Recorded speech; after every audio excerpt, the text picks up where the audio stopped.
Hey everyone, Rayo here. Today I'm bringing you a tier 4 Healbrand guide for the Molten Boss Fractal. So as you can see, we have Afflicted, Social Awkwardness, and No Pain No Gain. I might want to change to Opening Passage here for some Condi Cleanse. It looks like we might do a skip. Let me see. Yeah, it looks like we're going to do a skip. So I'll just go ahead and explain this first part. Basically, there's just a whole bunch of little platforms with ads. Go over to another platform, ads, another platform, ads, over and over and over. So basically what we're going to do is just skip all of that and go to the last little section. So if we can get it successfully, cool. So right now I'm running the Valor variant as well. As you can see, I have some stability. I'm probably going to change this in a second to the Radiance build once we get this. Actually, let me go ahead and swap over to Radiance real quick while we are waiting, because this group is actually pretty solid, so I don't want to I would rather be a little bit more offensive, but we do have some hold on, I need to set myself out. Where are we at over here? I always want to make sure you target this resonator first, because the resonator is protecting this guy right here. And then this guy, you need to make sure you kill him so that the bridge comes up for the next section. So he has a CC bar, so you want to make sure that you break the CC bar. We did lose our Renegade, so we lost out on a lot of CC there. Doing the port can be a little bit tough if you don't have stealth to block all the onslaught of the ads. It's not impossible, but I mean, obviously, we got the job done. A little sloppy, but we got it done. So now we're going to move on to the next section.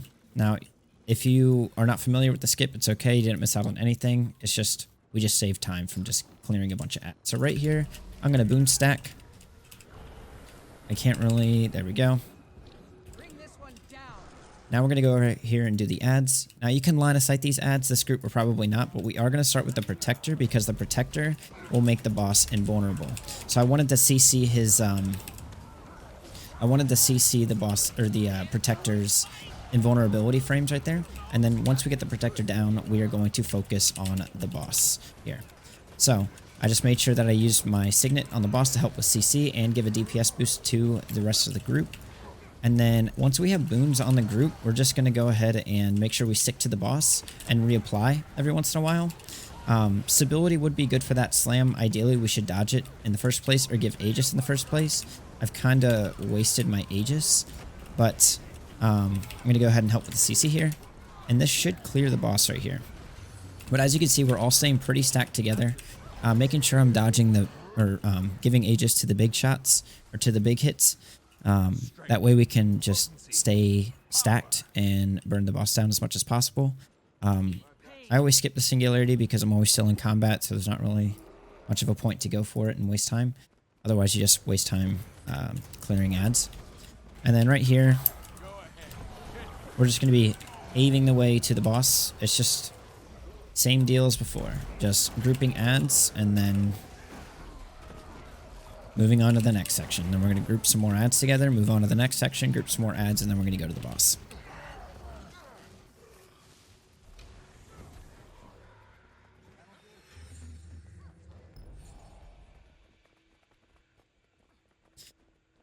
And you always want to start with the Protector, because the Protector is what makes all of the ads invulnerable.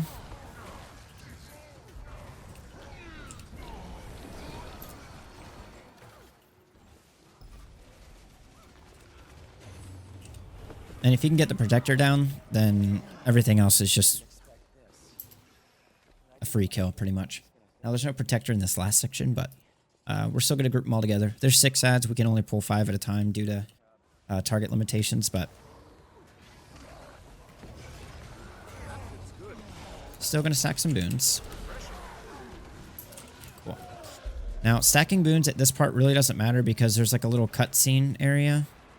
So I'm just going to make sure I get my Singularity, even though it really doesn't matter because I already have one. But there's going to be this little chat box dialogue thing that wastes time. Now you're going to see 2 bosses here. You have the Berserker, which is this guy, the melee guy. He'll teleport to the group. And then you have this guy right here, the Dredge guy, who flies around. Now, whichever one you kill first, their powers are going to go to the other guy. So we're going to kill this Dredge guy first, because the beefed up Berserker is a lot less annoying to kill than the beefed up Firestorm. So we're going to stack our boons. You definitely want to stack boons while the chat dialogue is coming to an end. That way you can go right into CC right away, break that bar, and then do some DPS, which is exactly what we did here, which is great. So the Firestorm is almost down. We're just making sure that we stay stacked with our group. Our weapon swap came off cooldown. I'm going to go ahead and do a staff 4. And then I'm probably going to hold my CC for the Berserker, because he's going to heal up to 100%. He's going to get a one-shot mechanic, which is going to be like where his CC bar really opens up. So, well, the CC bar is always open, but I'm going to go ahead and break his bar. There we go. I'm going to go ahead and stack boons. I kind of had to drop my blast field over here on the fire field because there's a lot of overlapping AoEs. Now right here, I'm going to give Aegis right now. And that didn't quite work, but I still have my singularity, so I guess it healed a little bit because I'm running Honor. That trait in Honor that gives you healing on Aegis, but jumping the Shockwave would have helped that, because if I would have jumped the Shockwave, I would have avoided a hit there. But I didn't jump the Shockwave. I took the hit and the Shockwave, so I took 2 hits as opposed to just 1. But either way, we made it through. It was pretty clean. I should have had stability there for that last part, but otherwise we did a pretty darn good job. So if you have any questions for Molten Boss with Healbrand on tier 4, then go ahead and drop them in the comments below. If you'd like to see the Healbrand video that I'm pulling all my builds from, then I put the link to my build guide in the video description as well. Right here I ran the Radiance here instead of Valor, but that's pretty much all there is to it. So once again, my name is Rayo, and I'll see you in the next one. Take care.